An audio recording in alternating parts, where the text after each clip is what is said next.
नमस्कार विद्यार्थी मित्रांनो. आज आपण गीतामृतम या पाठाची आपण यापूर्वी भूमिका अभ्यासलेली आहे.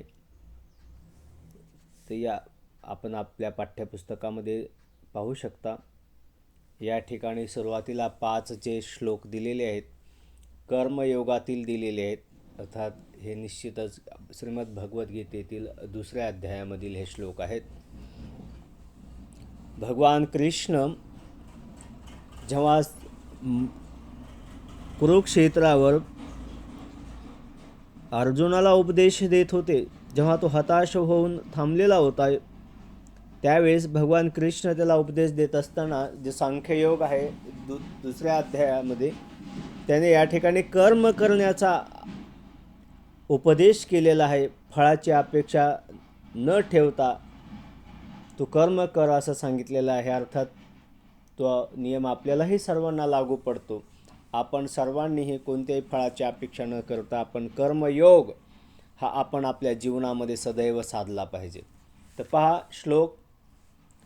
कर्मण्येवाधिकारास्ते मा फलेषु कदाचन मा कर्मफलहेतुर्भुर्मा ते संगोऽस्त्वकर्मणि योगस्थ कुरु कर्माणि संगम त्यक्त्वा धनंजय सिद्ध्यसिद्ध्योः समो भूत्वा समत्वं योग उच्यते यद्दादाचरति श्रेष्ठस्तद्देवेतरो जनः स यत्प्रमाणं कुरुते लोकस्तदनुवर्तते नियतं कुरु कर्मत्वं कर्मज्यायो ह्यकर्मणः शरीरयात्रापि चेतेन प्रसिद्धेद कर्मणः तस्मात्सक्तः सततं कार्यं कर्म समाचर असक्तो हि आचरन् कर्म परम आपनोति पुरुषः.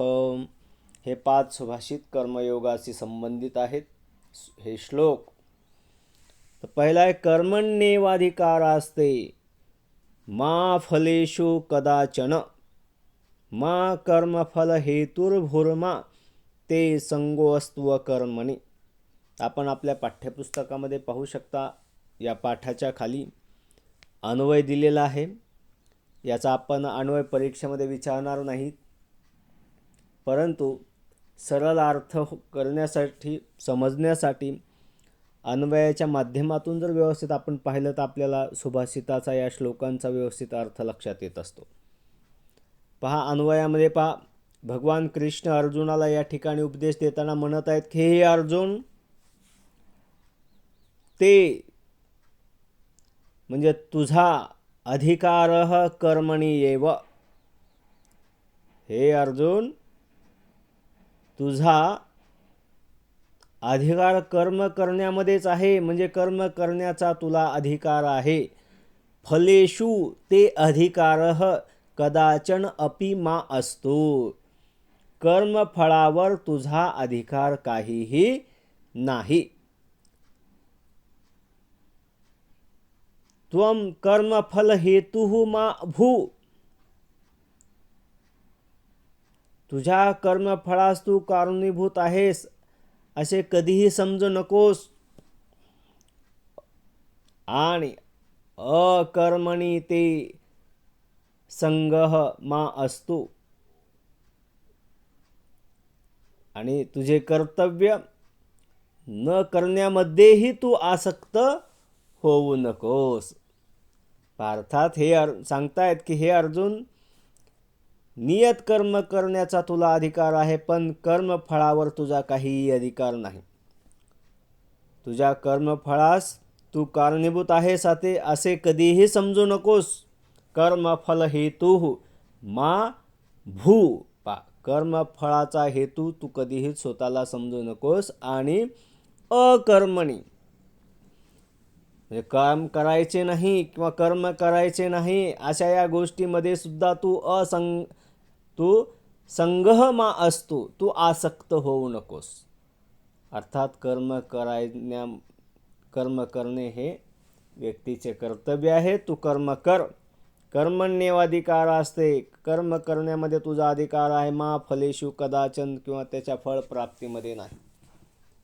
अर्थात भगवान कृष्ण अर्जुनाला या ठिकाणी उपदेश दिलेला आहे की कर्म करण्यामध्ये तुझा अधिकार आहे, तू कर्म कर, नियत कर्म करण्याचा तुला अधिकार आहे, त्याच्या फळावर नाही. कर्म हे कर्म, विकर्म, अकर्म अशा वेगवेगळ्या प्रकारचे असतात. आणि जे नियत कर्म आहेत, जे प्राप्त प्राकृतिक गुणानुसार केलेले कार्य म्हणजे नियत कर्म असतात. शास्त्रविहित कर्म हे नियत कर्म असतात. म्हणून नियत कर्माचा विचार जो आहे तोच लक्षात ठेवून तशा पद्धतीने व्यक्तीने कर्म केले पाहिजेत.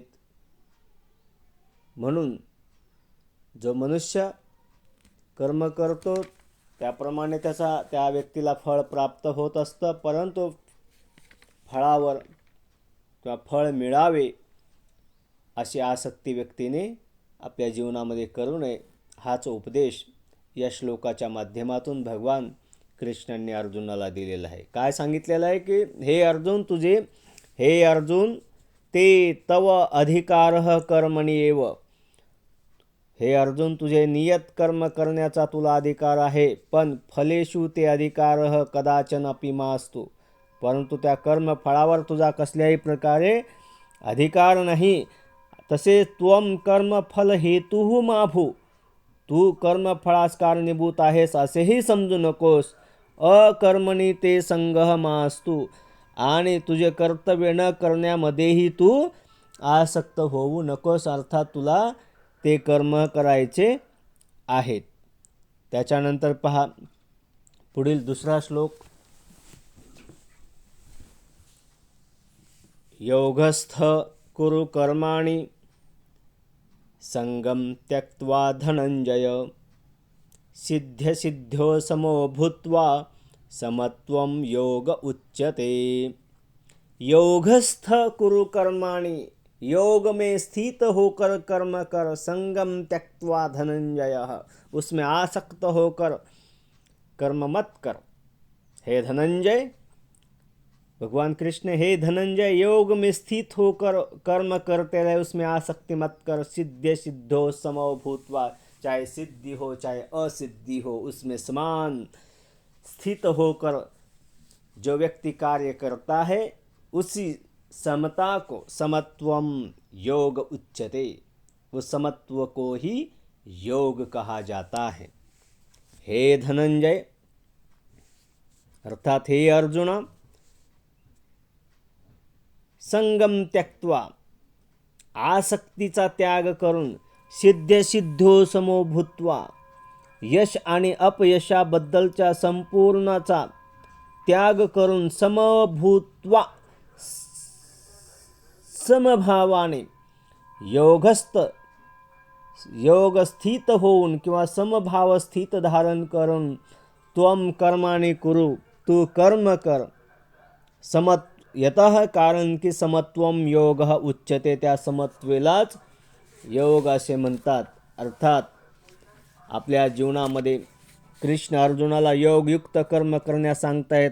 हा योग म्हणजे काय? तर योग म्हणजे सदैव जे आपले चंचल इंद्रिय असतात त्यांचं ते नियंत्रण करून मन एकाग्र करणे होय. आणि आपले मन एकाग्र करून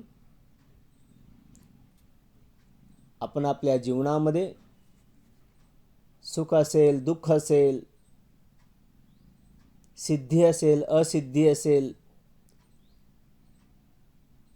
पाप असेल, पुण्य असेल, याचा विचार न करता, याचा द्वंद्वातून बाहेर पडून व्यक्तीने समत्व धारण करून जो व्यक्ती आपलं जीवन यापन करतो तोच योग म्हटला जातो. म्हणून नेहमी इंद्रियांवर नियंत्रण ठेवावे.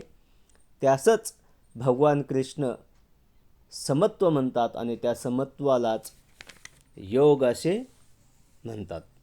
धन्यवाद. पुढील श्लोक पुढच्या तासिकेला अभ्यासूया. नमस्कार.